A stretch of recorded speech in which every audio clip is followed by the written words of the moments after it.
Olá, meus irmãos, que a graça e a paz do Senhor Jesus esteja com vocês. Estamos aqui mais uma vez para juntos estudarmos mais uma lição da Escola Bíblica Dominical, desta feita estudando a revista de adulto da editora Betel, que traz por título Sermão do Monte, a ética, os valores e a relevância dos ensinos de Jesus Cristo. Essa revista ela faz parte aqui do segundo trimestre de 2022. E a lição de hoje é a lição de número 12, que tem por título O Chamado para Decisão e Compromisso. O texto áureo diz: E porque estreita é a porta, e apertado o caminho que leva à vida, e poucos há que a encontrem. Mateus capítulo 7, 14. A verdade aplicada diz ainda: Qualquer que proclama o nome de Cristo, mas não dá bom fruto, será como a árvore inútil, e é cortada e lançada ao fogo. Meus amados irmãos, nós temos aqui 3 objetivos nesta lição, e o primeiro deles é falar acerca da porta estreita e da porta espaçosa. Segundo, descrever o perfil dos falsos profetas e, em terceiro e último lugar, mostrar os 2 tipos de servo. A leitura de referência desta aula está registrada em Mateus, capítulo 7, do versículo 13 ao versículo... Então vamos ao primeiro versículo. O versículo 13 diz: Entrai pela porta estreita, porque larga é a porta, e espaçoso o caminho que conduz à perdição, e muitos são os que entram por ela. E porque estreita é a porta, e apertado o caminho que leva à vida, e poucos há que a encontrem. Acautelai-vos, porém, dos falsos profetas, que vêm até vós vestidos como ovelhas, mas interiormente são lobos devoradores. Por seus frutos os conhecereis. Porventura colhe-se uva dos espinheiros, ou figo dos abrolhos? Assim toda árvore boa produz bons frutos, e toda árvore má produz frutos maus. Portanto, pelos seus frutos os conhecereis. Então, essa é a leitura bíblica de classe, ou texto de referência, onde nos mostra aí os 2 caminhos, um espaçoso, um outro, uma porta estreita, um caminho estreito, e também vem falar dos falsos profetas. E a ordem de Jesus, ou o alerta de Jesus, é que nós nos acautelemos, sejamos prudentes, sóbrios, para não nos deixar ser enganado pelos falsos profetas, que vêm até nós, que vêm até vós, vestidos como ovelhas, mas diz aqui o Senhor Jesus que interiormente eles são lobos devoradores. Então esse é o tema que vamos estar estudando neste dia, com a graça de nosso Senhor Jesus Cristo, a unção do Espírito Santo. A introdução vem dizendo: na parte final do Sermão do Monte, Jesus apresenta advertências que enfocam o futuro julgamento final. Ele fala acerca de escolhas e de decisões que devemos tomar. Então nós temos aqui no primeiro ponto, no primeiro tópico, as 2 portas e os 2 caminhos. Jesus nos apresenta 2 portas e 2 caminhos. A porta larga é de fácil acesso e muitos entram por ela. Já a porta estreita, por poucos é procurada, porque exige compromisso e renúncia, conforme nós vimos aqui no texto de Mateus, capítulo 7, do verso 13 a 14. Entrai pela porta estreita, porque larga é a porta e espaçoso o caminho que conduz à perdição. Então esse é um ponto. E diz ainda o Senhor: e muitos são os que entram. Por quê? Porque é um caminho, é uma porta de facilidade, é um caminho largo, onde não exige compromisso, onde não exige nada. Então as pessoas, elas querem essa liberdade, É uma liberdade que no final das contas, no final de tudo, essa chamada liberdade, ela vai trazer sérios prejuízos para essa pessoa. Por quê? Porque essa pessoa está caminhando rumo, ou em direção ao abismo, à destruição eterna, à morte eterna. Então, o Senhor nos aconselha aqui no versículo 14, quando ele diz: porque estreita é a porta e apertado o caminho que leva à vida, e poucos há que a encontrem. Por que há poucos que a encontram essa porta e esse caminho estreito? Porque, como dissemos no início, exige daquele que entra por esse caminho ou entra por essa porta renúncia do pecado, renúncia de toda sorte de coisas que o mundo oferece, A pessoa tem que assumir um compromisso, conforme Jesus ele diz, aquele que quiser vir após mim, negue-se a si mesmo, tome a sua cruz e siga-me. Então, veja que não é fácil realmente. Mas o final desse caminho é a vida eterna, é gozo, é glória, é alegria. Ao passo que o outro caminho, por ser espaçoso, a porta ser larga, mas ela conduz à perdição. Então, aqui está um ponto em que as pessoas precisam tomar uma decisão. Elas precisam decidir para onde querem ir. A palavra de Deus diz que, para o sábio entendido, o caminho da salvação é para cima, para se livrar do inferno que está embaixo. Então, as pessoas precisam tomar uma decisão. A porta larga e o caminho espaçoso é bom num certo sentido, não existe nenhuma restrição, porém o final é morte. Então, o que adianta nadar o oceano inteiro e morrer na praia? Desfrutar de todas as coisas que o mundo oferece e também desagrada a Deus e no final perder a sua alma. Como está escrito, o que adianta o homem ganhar o mundo inteiro e perder a sua alma? Então, muitas vezes, meus amados irmãos, nós precisamos tomar uma atitude, tomar uma decisão para que, mesmo passando por dificuldade, enfrentando dificuldade, muitas coisas que acontecem, nós sabemos que no futuro estaremos com Deus e teremos vida eterna, porque esse é o desejo de Deus para a igreja. O desejo de Deus é que todos os homens se salvem e ninguém se perca. O desejo de Deus é que o homem se arrependa do seu pecado para que continue vivendo, porque o salário do pecado é a morte, diz o apóstolo Paulo. Então esse é um momento crucial para a vida do ser humano. É tudo ou nada. Então, essa decisão, ela é uma decisão que somente você pode. Deus não vai tomar uma decisão por você. Ninguém pode tomar uma decisão por você. É você que vai decidir o que você quer para o teu futuro. Então, você decide hoje como será o teu dia de amanhã. Ok? Então, vemos aqui a questão das duas portas. No primeiro ponto, nós temos aqui a porta estreita, né?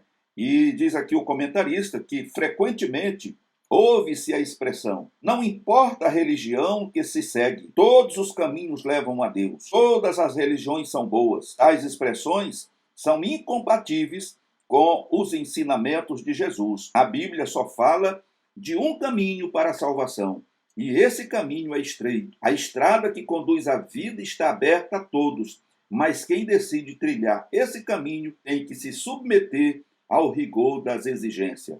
O caminho estreito provavelmente se refere às demandas do discipulado, compromisso pessoal, renúncia de si mesmo, perseguição, tentação e até morte, seguindo os passos de Jesus, conforme registra Mateus, capítulo 5, verso 10 a 12, capítulo 6, do verso 13, capítulo 16, do verso 24 a 28 e capítulo 26, versículo 41.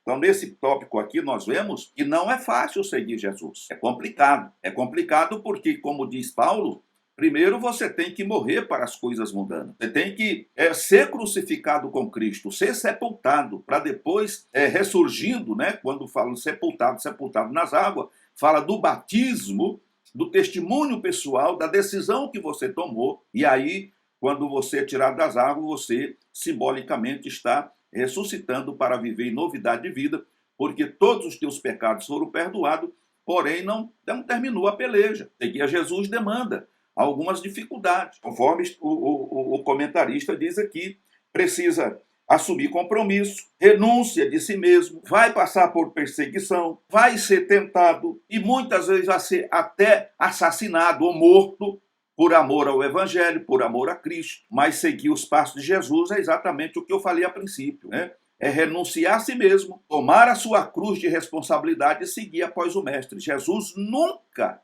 em nenhuma parte das Escrituras, né, principalmente do Novo Testamento, Jesus prometeu que aquele que seguisse a ele estaria vivendo numa colônia de férias e, portanto, não teria nenhum aborrecimento. Jesus nunca prometeu isso, mas, pelo contrário, ele sempre disse: no mundo tereis aflições. Ser afligido envolve tudo isso aqui: perseguição, difamação, calúnia, as coisas. O inimigo vai lutar, as tentações que virão sobre você, porque, veja, que mesmo você agora fazendo parte da família de Deus, tendo os seus pecados perdoados por Jesus, tendo o teu nome escrito no livro da vida, você ainda continua aqui na terra. E aqui na terra você ainda faz uso de uma matéria. Você ainda é possuidor de uma natureza que é carnal. E o inimigo conhece o teu ponto fraco. Então ele vai trabalhar, ele vai lutar para te fazer enfraquecer. Ele vai lutar para que você volte a praticar as mesmas coisas. Então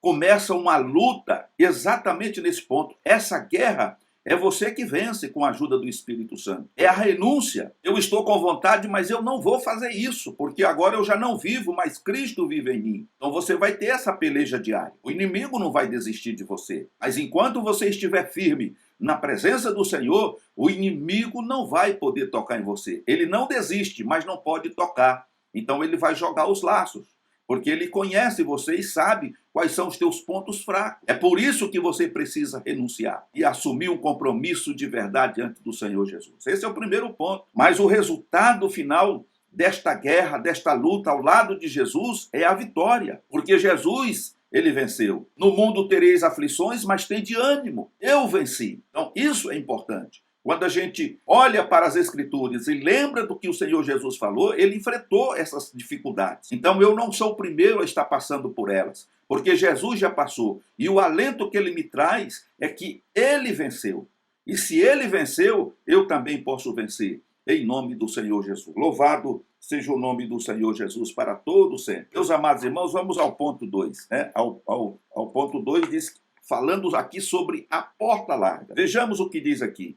A porta ampla e o caminho espaçoso oferece bastante espaço para aqueles que desejam seguir a norma cultural e piedosa dos líderes religiosos. Os termos amplo e espaçoso têm um sentido de facilidade e conforto. Este caminho espaçoso é de fácil acesso e pode ser percorrido confortavelmente e tranquilamente. Essa comodidade é enganosa, visto que termina em destruição. O termo usado aqui é apoleia, um termo comum para se referir ao castigo eterno, conforme está registrado em 2 Pedro, capítulo 3, verso 7, e Apocalipse, capítulo 17, verso 8. Todos nós preferimos ter muito mais que uma opção para fazermos nossas escolhas, mas Jesus não nos deixa tantas opções. Ele ensinou que temos que escolher apenas uma entre duas opções, conforme registra Mateus capítulo 7, verso 3. Então,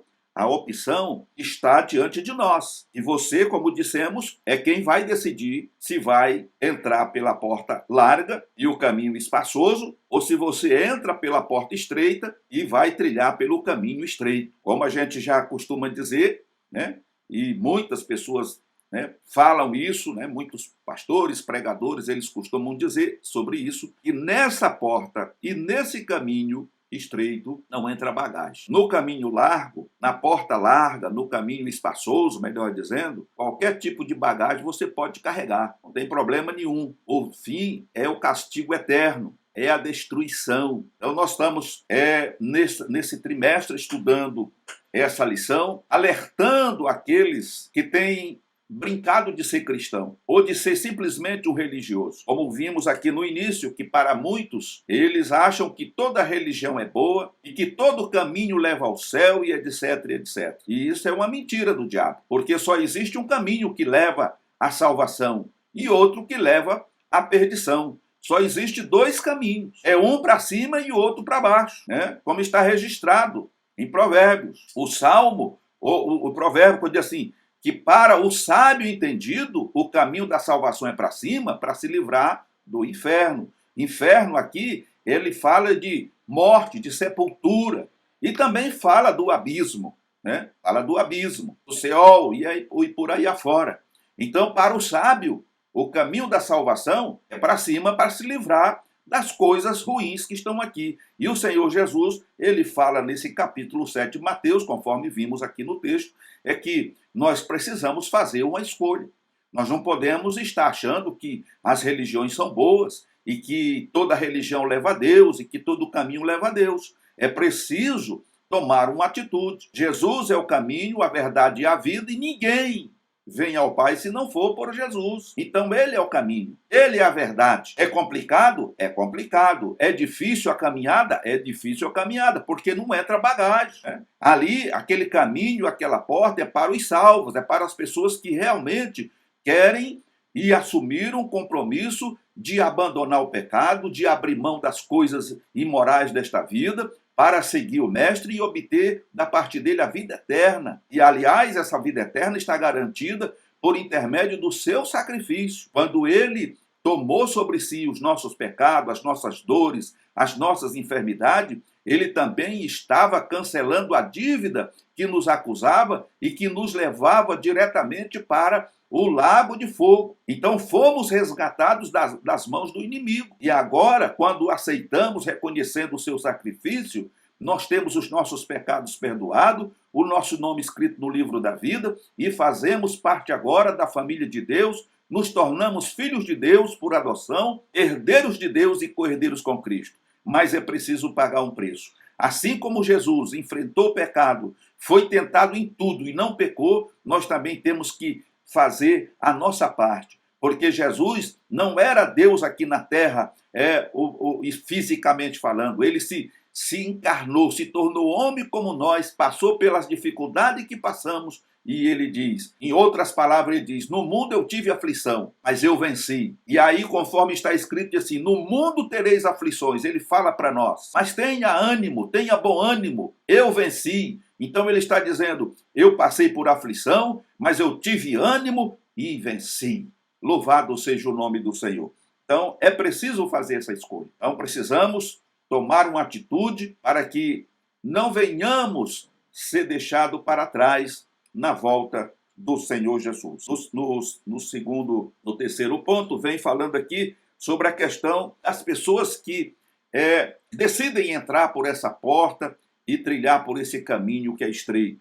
Diz aqui que poucos encontram o caminho, né? Entrar pela porta estreita indica o quão difícil será a vida cristã. E nem sequer se sabe o que há de se encontrar ao longo do caminho. Mas certamente a alegria está no final, conforme está registrado lá em Eclesiastes, capítulo 7, verso 8, parte A. Jesus nos ensina que poucos irão ganhar a vida que ele oferece. Poucos caminham pelo caminho estreito, entram pelo portão estreito e são salvos. Mateus capítulo 7, 14, Lucas 13, 23 a 24. Por outro lado, existem muitos aqueles que caminham pela estrada larga e entram pelo portão largo e que chegam à perdição, conforme está registrado em Mateus capítulo 7, 13. Então aqui, meus amados irmãos, conforme o comentarista, nós vemos três verdades importantes que emergem dessa passagem. A primeira é, existe apenas duas maneiras pelas quais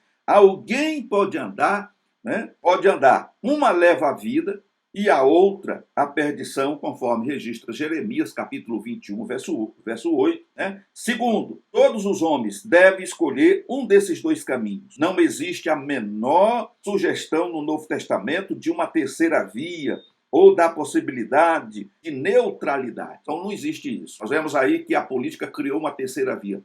Nessa questão aqui não existe terceira via. Só existe uma e dois. Um e dois. A primeira e a segunda. E você precisa escolher entre uma dessas duas qual é a melhor para você.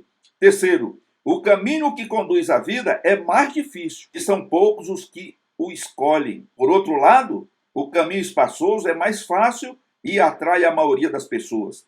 A entrada no caminho para o reino começa aqui e agora, ao atravessar a porta estreita para o apertado caminho. Isso faz quando estamos sob a autoridade de Jesus Cristo. João capítulo 10, versículo de número 9. Dito isto, nós passamos a entender que na vida cotidiana das pessoas existe sempre uma terceira via. Geralmente as pessoas costumam dizer, tem o plano A, que é o principal, o plano B, e se o plano B falha, então você recorre para o plano C. Nesse caso aqui, meus amados irmãos, só tem o plano A. Não existe um plano B. Ou você entra pela porta certa, ou você estará irremediavelmente perdido. Esse é o ponto. Não tem outra alternativa. Então é preciso que eu e você, né, venhamos entender, compreender e tomar uma decisão definitiva e parar de ficar, né, brincando de ser cristão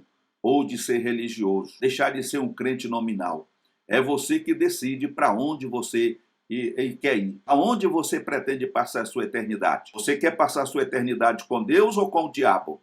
É você que decide. E na questão de morte, quando falamos em morte, o que morre é o corpo, ou o espírito, ele é imortal. Mesmo que o seu corpo pereça, o seu espírito, a partir do momento em que ele deixa o corpo, ele segue para o tormento eterno. Ele já começa a sofrer a partir dali. E o arrependimento é tão grande, que Jesus retrata isso em Mateus, dizendo que ali haverá choro e ranger de dente. E esse choro e ranger de dente é exatamente pelo fato de você ter tido N oportunidades de mudar de atitude, de mudar de caminho, de seguir seguir e fazer a coisa certa, e você sempre optou por fazer o errado. E o pior de tudo, não há como retornar ao corpo para voltar a fazer da forma correta. E isso nós temos base bíblica, quando o Senhor Jesus, ele conta ali a história do Lázaro e do rico. E nós vemos que o rico ali naquele lago de tormento, ali naquele lago de fogo, onde estava sendo atormentado, ele vê Lázaro no seio de Abraão e ele implora ao pai Abraão para que permita que Lázaro ele toque o dedo na água e venha refrescar sua língua, que ele está sendo atormentado nas chamas e ele já não está suportando mais. Então é um sofrimento terrível e eterno, né? Porque o espírito não morre. Ele não é que ele vai cair dentro do fogo e vai se desfazer, não vai se desfazer. Então é preciso atentar para isso. E aí, por fim, ele pede para que o pai Abraão permita que Lázaro ressuscite, para que avise a sua casa, os seus irmãos, para que eles tomem uma atitude diferente, ou seja, que eles entrem pela porta estreita e caminhem pelo caminho apertado, para que eles não vá, né, também para aquele lugar onde ele se encontra. E o Senhor, né, ele diz que o pai Abraão responde para aquele homem, né, aquele rico, dizendo, lá estão, né, os profetas, que eles ouçam os profetas. Ele diz, não, mas quem sabe se eles não são capazes de ouvir os profetas, muito menos um morto que ressuscitar. Então, meus amados irmãos, isso é sério. Nós precisamos atentar para isso. Isso não é uma história de carunchinha, não é uma historinha de trancoso, né? Jesus não era um homem de ficar contando lorota, não. O que ele contou é verdadeiro e precisa ser acreditado. E isso diz muito, né, a respeito de nós e das nossas decisões. O comentarista aqui, ele faz essa alusão acerca das religiões, né, que para muitos, né, qualquer religião é boa, qualquer caminho leva a Deus e por aí afora. E não é bem assim. Só existe dois caminhos, um que desce e um que sobe. E é você, não é o pastor da igreja, não é Jesus, porque a parte dele ele já fez, ele abriu a porta para você entrar, porém é preciso renunciar, porque lá no céu não entra pecado, lá no céu não entra bagagem, lá no céu não entra, e se você olhar ali no livro de Apocalipse, no livro da revelação de Deus, você vai encontrar uma lista enorme de pessoas que serão deixadas para trás, porque não querem entrar pelo caminho certo. Então é melhor obedecer do que sacrificar, já dizia aí, né, o profeta. Louvado seja o nome do Senhor. Então vamos aqui ao tópico de número 2, que diz assim, aqui ele está falando sobre duas classes de profetas, diz aqui o comentário, sempre existiram falsos profetas que desviam multidões do caminho estreito e os conduz por caminhos espaçosos. Houve na época de Jesus e há em nosso século, melhor dizendo. Precisamos estar atentos para não cair em suas influências, conforme Mateus capítulo 15, verso 16. Essas coisas já aconteceu na época de Jesus, né? E há uma tendência muito grande, né, das pessoas serem atraídas, né, por essas coisas ilusórias, porque a pessoa começa a prometer mundos e fundos, e as pessoas naquele afã de conquistar coisas materiais, né, acaba fazendo, né, qualquer coisa para poder conquistar, e muitas vezes a decepção é muito grande. Eu já tive, né, visto muitas pessoas, já vi muitas pessoas decepcionadas, né, com promessas vazias que não foi Deus que fez, em busca de riqueza material, de bens materiais. Perderam o que tinham e não ganharam nada. né? Então é preciso tomar cuidado.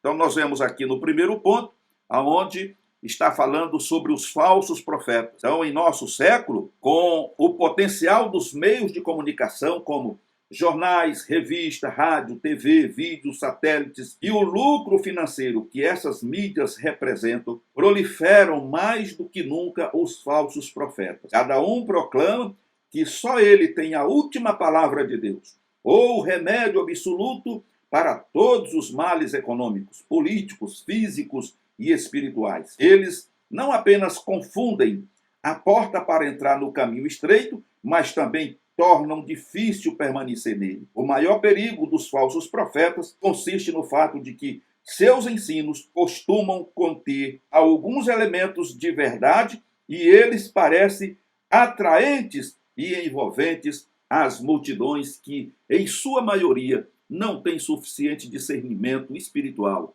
São presas fáceis para seus argumentos. Meus amados irmãos, isso é um fato. A maioria das pessoas que se deixam levar por essa propaganda enganosa, por essas fake news, né, que agora é uma frase que está em evidência, na moda, né, é porque essas pessoas, elas não têm conhecimento bíblico.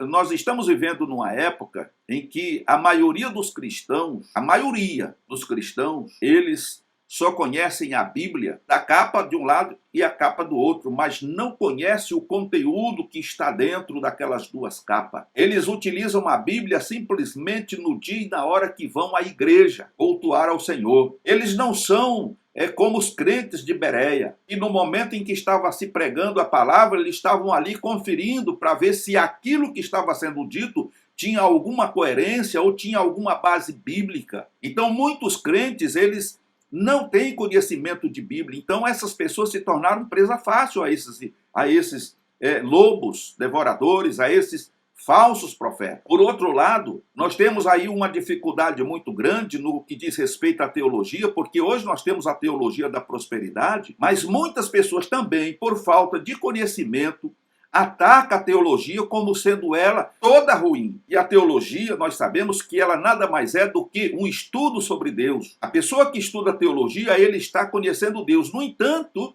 foi criada a teologia da prosperidade e esses pregadores dessa prosperidade, desse tal ensinamento de prosperidade, eles se utilizam de versículos bíblicos, eles mostram referências bíblicas para poder embasar aquilo que eles estão passando, mas eles sabem que as coisas não acontecem de qualquer maneira. Porque quando você olha para o Antigo Testamento, você vai ver as exigências que Deus faz ao povo de Israel para que ele possa mandar a chuva na estação certa, para que o gado e todos os animais que eles tinham pudessem prosperar, pudessem aumentar. Então a gente vê ali que existem as condições para que as pessoas sejam abençoadas por Deus, e nós também sabemos que o Senhor diz: se vocês andarem nos meus caminhos, se vocês guardarem os meus mandamentos, observarem as minhas leis, nenhuma das pragas que eu mandei no Egito virá sobre vós. Eu vou abençoar a tua amassadeira, eu vou abençoar o teu gado, eu vou abençoar o teu campo, aonde tu pôr a mão vai ser abençoado, aonde tu botar a planta do teu pé vai ser abençoado. Então isso é a promessa de Deus para aqueles que entram pela porta certa. Ok, meus queridos irmãos? Então nós vemos aí que existe essa filosofia, né? Essa forma de estar pregando o evangelho, né, de uma maneira distorcida e trazendo confusão para muitas pessoas que não conhecem a Deus de fato e não conhecem a sua palavra. Então, é um dever dos ministros do Evangelho, do ministério da igreja, voltar a ensinar a igreja, deixar de ficar pregando essas coisas de prosperidade, riqueza, pegue chave aqui, segura a chave lá, receba o teu carro aqui, essas coisas, casamento e etc. E começar a pregar a palavra de Deus como ela é, e mostrando que para se alcançar a prosperidade, a bênção de Deus nessa vida, é preciso estar submisso à vontade de Deus. Deus promete quando ele diz, o Senhor Jesus diz assim: buscar em primeiro lugar o reino de Deus e a sua justiça, e as demais coisas vos serão acrescentadas. Então o Senhor está prometendo o quê? Que quando eu me submeto a Ele, a sua vontade, a sua palavra, Ele, conhecendo as minhas necessidades, Ele vai suprir todas as minhas necessidades dentro daquilo que eu preciso. E ponto. Então eu não preciso sair por aí em busca. Olha, tem um homem de Deus lá, ele faz chover fogo do céu. Cuidado com isso. Porque o Deus que opera lá, se é Deus que está operando, é o mesmo que opera aqui. Agora, se eu não estou recebendo, por que será que eu não estou recebendo? Aí chegou o momento que eu preciso fazer uma reflexão. Por que Deus não está me abençoando? Aonde que eu estou errando? É isso que tem que acontecer. Porque mesmo que esse homem, essa mulher, seja um homem, uma mulher de Deus, e seja usado por Deus, não vai mudar em nada a tua vida, meu filho, se você estiver andando de maneira errada. Então é preciso entrar pela porta estreita e trilhar pelo caminho apertado, porque é fazendo a vontade de Deus que nós seremos abençoados. Amém? Louvado seja o nome do Senhor Jesus. Então nós vemos aqui ainda, quando fala dos lobos vestidos de ovelha. Lobos roubadores são aqueles que não estão ali para salvar as ovelhas, mas para roubá-las e destruí-las, para conseguir seus objetivos vinculados ao dinheiro ou à grandeza, estão prontos a sacrificar as ovelhas, conforme está João 10:10, registrando ali, né? O ladrão veio para roubar, matar e destruir. Então, esse é o ministério desses lobos transvestidos de ovelha. Roubar, matar e destruir. Eles não estão preocupados com você, meu amigo, minha irmã. Quando você não tiver mais nada para oferecer, tiver no fundo do poço, ele te joga para fora e pega outro e põe no teu lugar. É assim que a coisa funciona. É como se você fosse uma laranja. Eles vão chupar todo o caldo que está lá. Quando tiver só o bagaço, ele joga fora. Eles não estão preocupados com a tua salvação, com a tua vida espiritual. Eles estão preocupados com o teu dinheiro. Quanto que você pode oferecer? É a campanha disso, é a campanha daquilo outro, passa pela porta não sei do quê, recebe o óleo não sei da onde, toma banho com água do Rio Jordão, bebe a água não sei do quê. Irmão, presta atenção na vida, isso é feitiçaria. Presta atenção. Os lobos são mais perigosos do que os cães e os porcos. Os cães e os porcos se apresentam como inimigos hostis aos discípulos do reino. Os lobos, sendo animais selvagens e mais perigosos, bravos e fortes, aparecem como profetas e se apresentam no meio das ovelhas, né? Conforme diz aqui Herbert, né? Diz não ser tarefa fácil identificar o lobo, falso profeta, vestido com roupa de ovelha. Ele pode ter uma capacidade maravilhosa de percepção interna,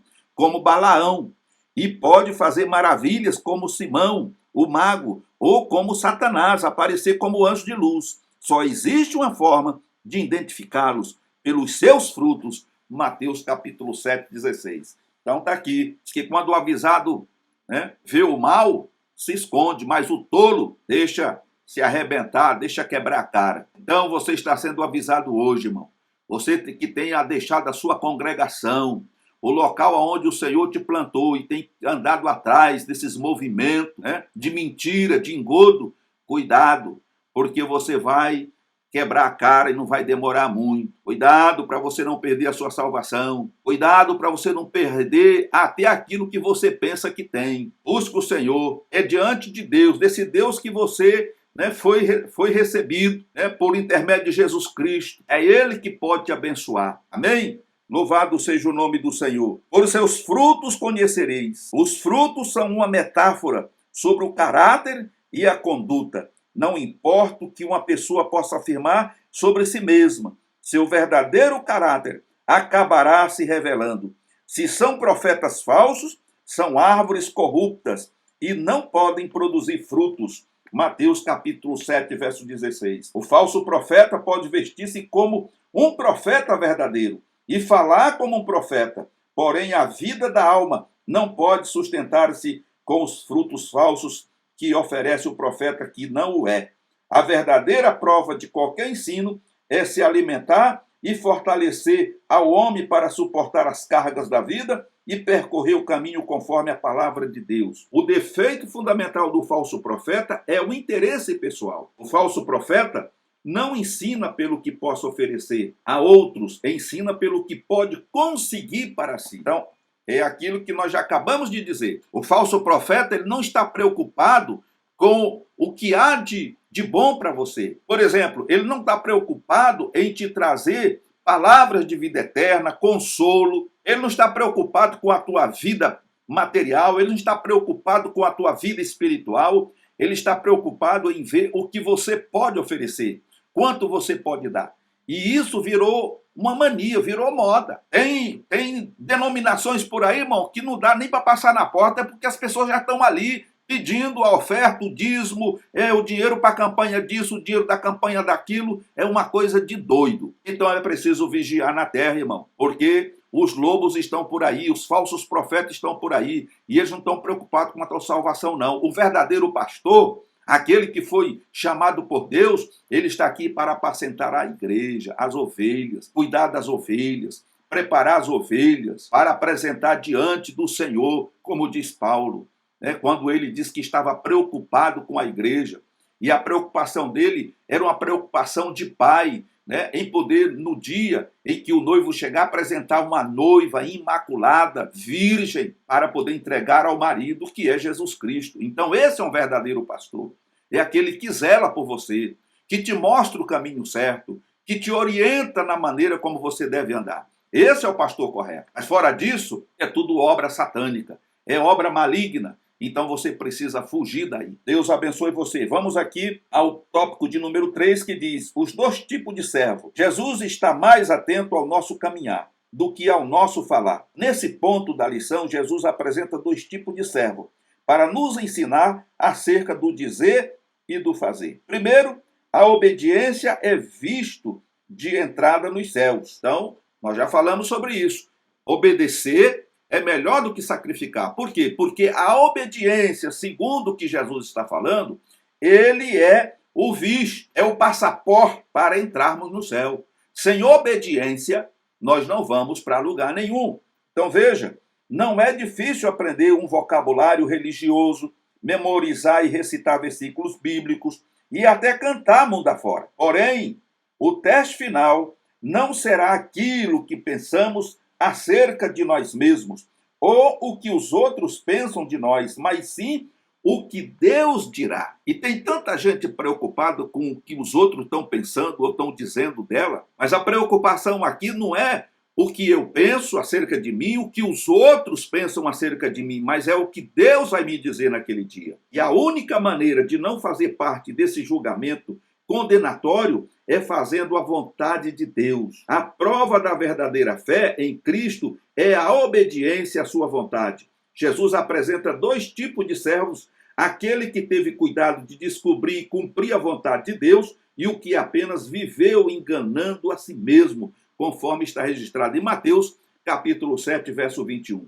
Visto que uma confissão verbal de Jesus como Senhor pode esconder um coração impenitente. Jesus afirma que a entrada no reino dos céus está reservada apenas para aqueles que fazem a vontade do Pai. Os irmãos estão compreendendo? Então não adianta você fingir que está arrependido, fingir que aceitou Jesus como Salvador, tomar um banho lá na piscina, no rio, para se tornar um membro de banco, um membro da igreja. Isso não resolve.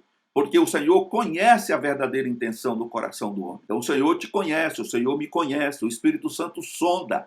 Ele sabe de todas as coisas. E naquele dia, por mais que você tente imitar um verdadeiro cristão, você vai ser deixado para trás e vai ouvir: apartai-vos de mim, porque eu não vos conheço.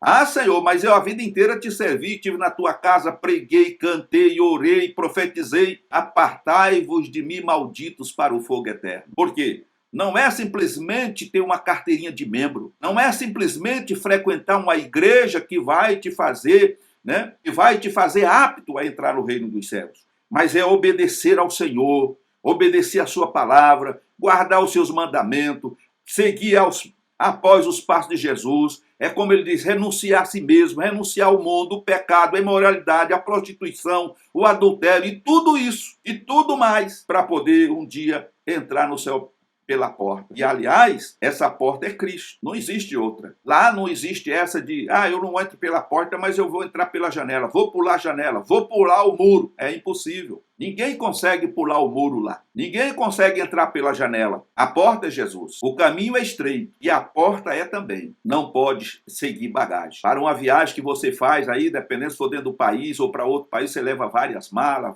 várias coisas. né? Tem lá um limite de tanto de peso que você pode transportar, mas nessa viagem, você não leva nada. Tudo que você acha mais importante para Deus não tem nenhum valor. Vai ficar aqui. O que tem valor de fato é você, é a tua alma. Então você decide de que forma você quer se apresentar diante de Deus, né? Se apresentar diante de Deus caminhando pelo caminho certo, andando pelo caminho certo, ou se apresentar diante de Deus naquele último dia para receber a condenação eterna. É você que decide. Então vamos adiante. Eles fizeram, mas ficaram de fora. Existe algo muito interessante nas palavras que são dirigidas por Jesus aos falsos profetas. Ele não descarta que foi em seu nome que esses homens profetizaram, expulsaram demônios e fizeram muitas maravilhas, conforme está ali registrado em Mateus 7:22. Ele disse que aquele que acreditasse nele faria obras grandiosas. Crer e usar o nome não credencia ninguém para a salvação, nem tampouco conhecido de Cristo. Ele diz que mesmo esses homens, tendo realizado tantas coisas maravilhosas, eram malditos, estavam condenados ao fogo do inferno, e ele não os conhecia. Mateus capítulo 7:23. Embora uma pessoa realize grandes feitos em nome do Senhor, ainda assim pode estar fora da vontade de Deus se continuar praticando a iniquidade. Jesus descreve a horrível cena de pessoas poderosas que serão deixadas do lado de fora. É lamentável isso. É aquilo que eu costumo dizer: nadou o oceano inteiro, mas nadou do jeito errado e vai morrer na praia. No teu nome eu fiz ou aconteci. Apartai-vos de mim, malditos, para o fogo eterno. Por quê?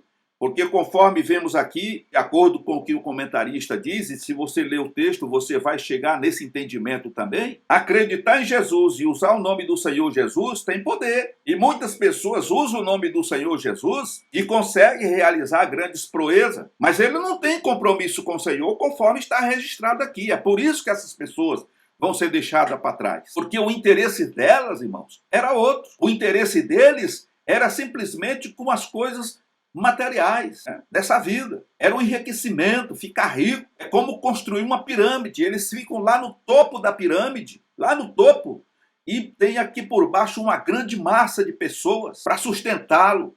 E eles ficam ali como se ele fosse um rei, um soberano, usufruindo das benesses, e as pessoas aqui na base da pirâmide estão proporcionando a ele. E se esquecem, 90% dos dizimistas e ofertantes ofertam dízimos e oferta de lágrimas. Porque muitas vezes esses irmãos, eles tiram da boca dos filhos para poder entregar na igreja por temor a Deus, e muitas vezes até por uma lavagem cerebral que é imposta por essas pessoas. E muitas vezes essas pessoas são levadas a sair pela rua catando latinha e papelão para vender, para poder juntar o dinheiro para levar para essas pessoas. Isso são falsos profetas. E não é isso que a palavra de Deus nos ensina. Então precisamos estar atentos, porque estas pessoas, e não só esses falsos profetas, mas aquelas pessoas que o alimentam e deixam as suas congregações para viver atrás desses movimentos, eles também estão andando pelo caminho largo e com certeza irão perecer no final da história. Louvado seja o nome do Senhor Jesus por isso. Vejamos aqui ainda, que o Senhor vai dizer para essas pessoas: nunca vos conheci. Essas palavras dita por Jesus Cristo falam de um dia de prestação de contas, onde muitos irão comparecer diante dele para o acerto final. Algumas pessoas conseguem driblar e manter durante algum tempo a máscara e o disfarce, mas sempre chega o momento em que toda falsidade é manifesta e todo disfarce é arrancado, conforme 1 Timóteo, capítulo 5, verso 24. Nesse dia, os que creram em Cristo e provaram sua fé pela obediência não terão coisa alguma a temer, mas os que dizem crer em Cristo e não obedecem à vontade de Deus serão condenados. É possível enganar aos homens com nossas palavras e ações, mas jamais poderemos enganar a Deus. O que é essencial para a nossa vida é ser praticante da palavra de Deus e não somente ouvinte, conforme registra Tiago, capítulo 1, versos de 22 a 25, e capítulo 2, verso 14 a 20. Ou seja, além de saber, é imprescindível fazer de acordo com o que sabemos. Então, esse é o ponto naquele dia, para não ouvirmos esta palavra dura da parte do Senhor Jesus.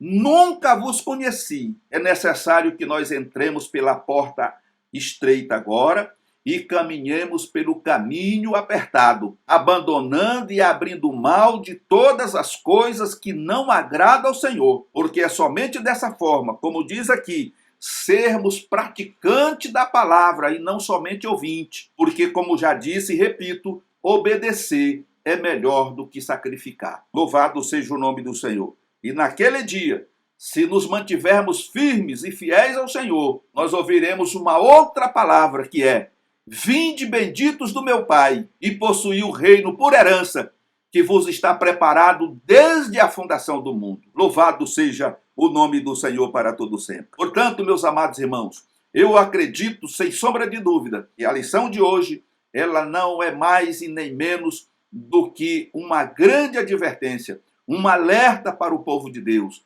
para a igreja do Senhor Jesus, para que venhamos, porque o dia do Senhor vai chegar e ele está próximo, e que esse dia não nos pegue de surpresa, né, transitando, né, ou transigindo com o pecado, com as coisas que estão aí fora, mas que estejamos de pé, vigilantes, aguardando o momento em que o Senhor vai bater na porta, para que logo que ouvirmos, possamos abrir a porta e receber o nosso Senhor. Louvado seja o nome do Senhor para todo sempre. A conclusão vem dizendo: assim temos aprendido que nosso Senhor enfatizou que o destino dos que conhecem suas instruções está ligado à obediência a Ele. Jesus não disse que seria fácil, mas prometeu estar conosco todos os dias. Esta é a garantia de que podemos avançar, porque Ele sempre irá nos ajudar e nos fortalecer para que possamos chegar no final dessa jornada. Mateus capítulo 28, verso 20. Portanto, meus amados irmãos, chegamos ao final desta lição. A minha oração a Deus é que o Espírito Santo venha falar mais profundamente no teu coração, te trazendo melhor entendimento, e se Deus permitir, estaremos de volta numa próxima oportunidade. Fiquem todos na paz do Senhor Jesus e até lá.